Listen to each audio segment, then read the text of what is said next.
একটি স্প্যান লোহার পাত দিয়ে যুক্ত হলেও মাঝখানে এক গোপন সুড়ঙ্গ। দৈর্ঘ্য 24 থেকে 27 ফুট।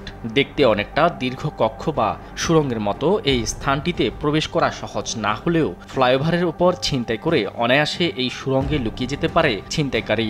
ভেতরে ঢুকলে চোখে পড়ে মাদক সেবনের সরঞ্জাম, ছিনতাই হওয়া নারীদের ব্যাগ, বালিশ, তোশক সহ নানা জিনিসপত্র। স্থানীয়রা জানান, প্রায় দেখা যায় কেউ ছিনতাই করে ভেতরে ঢুকে যায় কিংবা ছিন্নমূল নারী পুরুষরা হঠাৎ অদৃশ্য হয়ে সেখানে আশ্রয় নেয়। পানির বোতল 2 লিটারের বোতলে পানি ভরে এরকম এটার ভিতরে রাস্তার ভিতরে পাকা মারল। তার সামনের জায়গায় বাইরে সে ওই বাইকের ভাই সাথে ওই পর্যন্ত আসছে। আইসা তার ফোন থেকে ওই পকেট থেকে মোবাইল বেরিয়ে গেল। দুটো ছেলে মোবাইলটা নিয়ে নিচের দিক দৌড় দিল, একটা এদিক দৌড় ঢুকলো। দীর্ঘ 1 বছর হলেও এখনও এই সুড়ঙ্গ চোখ এড়িয়ে গেছে আইনশৃঙ্খলা বাহিনীর।